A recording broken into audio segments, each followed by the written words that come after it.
I just wanna ride my bike. Yeah, I'm just sick of always watching the news. I just wanna go outside. Yeah, spend a weekend way up top with a view. Hello everybody, it's Albert. Welcome here to another episode of The Rim Break. It's a podcast that I record on my bicycle, but today I'm not on my bicycle because we're doing something a little different. We're doing another interview style. I've been enjoying that, so yeah, just get some popcorn and enjoy this episode. So this is a 0.5 episode. We usually jump into the business theory, management, sustainability side of things, and yeah, let's have fun with this. And our guest today is... Hey everyone, I'm Alexander Hidarian, a friend of Albert. You want to introduce your background? Sure. So I currently work as an app developer for the state of California, but I'm primarily a UX designer. I've been working on a lot of projects, freelance, contracts with startups, doing a couple right now. And actually, Albert, you and I are doing something. Yeah, we're working on the Flow app. Yeah. A lot of exciting stuff coming from that, actually. Yeah, definitely give us a follow at Achieve Flow. The Chief Flow app at Instagram. Yeah. So it's really fun. Yep. But yeah, let's jump into Juicero. So, just a little bit about Juicero. So they are a startup, raised 120 mil in funding. Their product was mainly just a Keurig, but instead of coffee, it was juice. Yeah. So yeah. I have a couple questions. So what do you think, or why do you think Keurig was successful, and why Juicero failed? Well, I have a design background, right? Yeah. And the biggest objective of design is to solve a problem. Keurig actually was solving a problem. People, when you make coffee, it takes a while. You got to get your filter, you got to grind the beans, then you got to measure your coffee. Sometimes you put too much water, then it's too bland. But you don't put enough, and it's too bitter.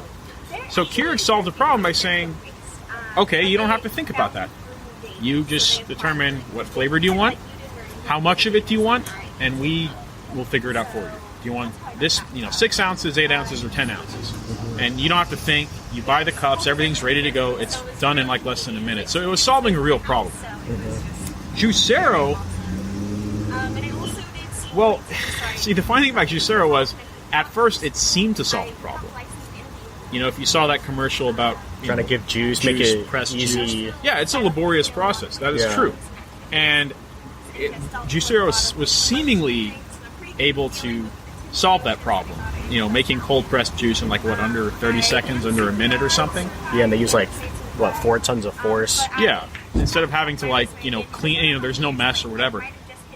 But... when you found out you could squeeze it with your bare hands, it was just an example of them not solving a problem. Mm-hmm. They made a beautiful product. Yeah. The machine was elegant. It was nice. The app was nice. The packaging was really nice. Very nice. Yeah. But it wasn't really solving anything.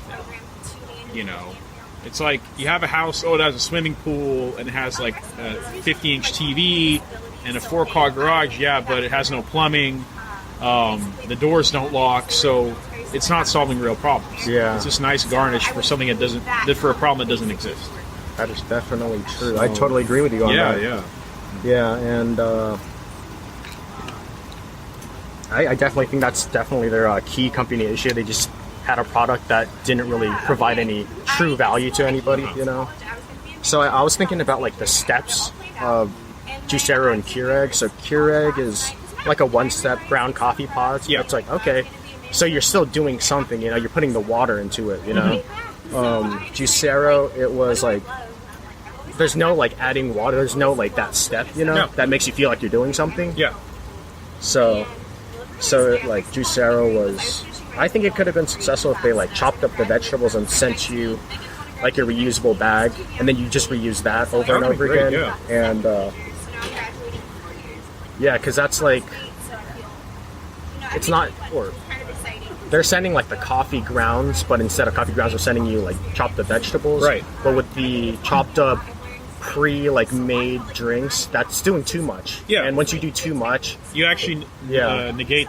Well, you dilute the need for the machine. Because if the machine had, like you said, crunchy vegetables, like chopped vegetables, not processed, you can't squeeze that with your hand. That's impossible. You could use that machine to do it.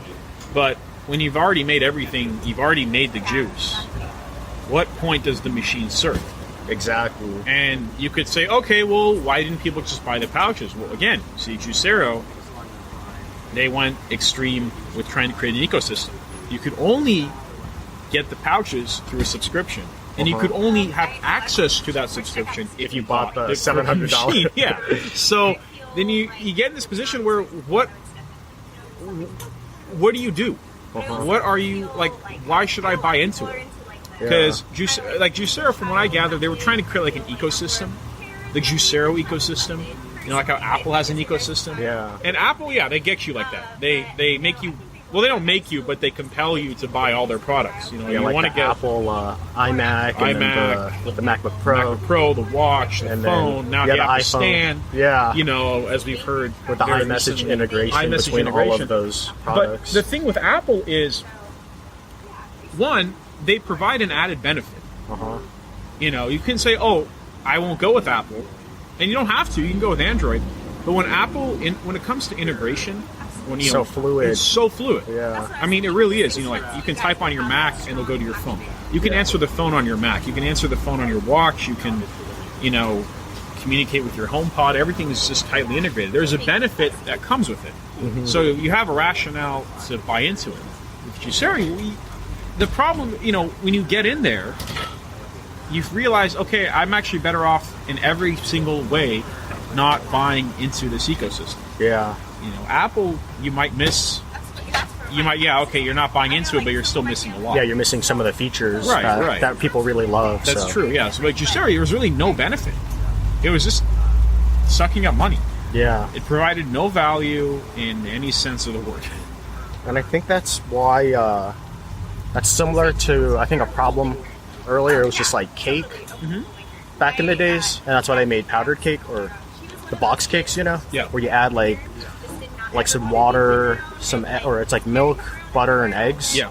And that made people. It just empowered people to like bake. It's like, oh, I'm making a cake today, and before that, it was super hard to make a cake. Right. And then since they just made that step easier, like making the flours and the sugars and the cocoa powder and stuff, like people just started enjoying that. And there's no like putting the egg, putting the butter, putting the water.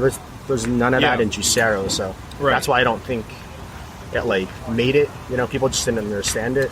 I also think, and actually, I'm thinking about this right now. I don't think it's completely Doug Evans' fault. I mean, he was the CEO, so ultimately everything falls on him. Well, they had a CEO. Did they say? Oh, he wasn't the CEO, was he? Yeah, he was just the founder, and then the CEO was. Who was it? It was like the Coca-Cola. It was I believe it was the president of Coca-Cola who took over his spot. Yeah. Oh, Jeff Dunn. That was his name. Yeah. Jeff Dunn. Yeah. Jeff Dunn, and he worked for Coca-Cola as a president, right? Yeah. I think that was him. Yeah. Yeah. So. Yeah, they seem to have a problem with. So they had pretty decent leadership. He was running Coca-Cola America. Right. It was literally like the Hillary Clinton of companies. They had all the right trappings. Yeah. You had the funding, you had the personnel, you had the endorsements. Oprah, all these people. Kobe Bryant, Campbell's Soups, among others. But it just goes to show that if the underlying product isn't good, if the fundamentals aren't right, then all that's for naught. It doesn't really mean anything. They had the best assets. They had the best. It's like an army they have like the best guns and the best equipment, the best soldiers, but their generals can't command anything, and they're cowards. Yeah, it's gonna fall apart. which is what happens. Like, Juicero was this. They had everything that they needed. Yeah. But also, like, their mission wasn't that great either. No, it wasn't. Yeah. And I think you do have to have a pretty decent mission behind the business. It makes it a lot easier rather than just trying to sell something. Like, Apple's trying to sell, think different, right? Yeah. Rather than, here's our phones. And so that's just, like, part of it, Yeah, they know what to sell. Yeah. They, when Apple, when they sell an iPhone, or when they market an iPhone, rather, they never, ever compare it. I don't know if you noticed this, but they never compare it to other phones, like a Samsung or a Pixel. Yeah. And that's why you get in the ads, they say this is the fastest camera in an iPhone. Mm-hmm. Which sounds kind of stupid. Like, well, you would hope so. It's the newest iPhone. Or, sorry, this is the fastest processor. Yeah. Between themselves. It's basically saying we are so good, the only thing we have to compare against is ourselves. It's like we don't even acknowledge. We're not like on another level. Yeah, we don't even acknowledge. We're not on the same. Like if you look at Samsung, they compare to the Pixel, they compare to the Google HTC. Yeah. They show you all the stats, performance stats. Like it performed like dark mode. Dark mode. Yeah. So they separate themselves. And when people say that, it's expensive, it's overpriced, that may be true, but they don't really understand what people are buying when they buy an Apple product. With Juicero, there really was nothing there to buy. That's why the ridiculousness of it all was so evident. Yeah, with a $700 like you couldn't explain original any of price. That. Right, Yeah. you couldn't explain any of that. Like Apple, you can explain to a degree. It's not objective; it's all subjective. Some people don't care about integration. I do. Some other people do. Some don't. Yeah, it depends on like what you're using it for. Right. If it makes it easy for some person, then they will totally buy all of the iPads, iPhones, iMacs. Yeah. Of course. because it makes their life easy. It's a hook. There's a reason to. There is some rationale for buying into it. With Juicero, there literally was no reason to be in it. Yeah. It's like an argument that proves itself wrong when you try to argue it. When you try to prove an argument, you end up proving it wrong. Yeah. That's what Juicero was. And that's why it failed. Yeah. And it failed big time because you realized it added no value. It was just an expensive pair of hands. Yeah, definitely. And, so, again, zero value. And I just had one more question. So you have a, UX background, right? Yeah. So just applying like your background with that to Juicero, like the app, unboxing, aesthetic, what did they get right? I actually never got a chance to look at their app. Let me pull it up right now. It was required to turn on the machine. Okay, Yeah. that actually. Oh, I did not know that actually. I think it was. It Yeah, was I think there was I think you could turn it on by like plugging it to the wall, but in order to like actually use it, you needed to download the app, like just to summon it. Yeah.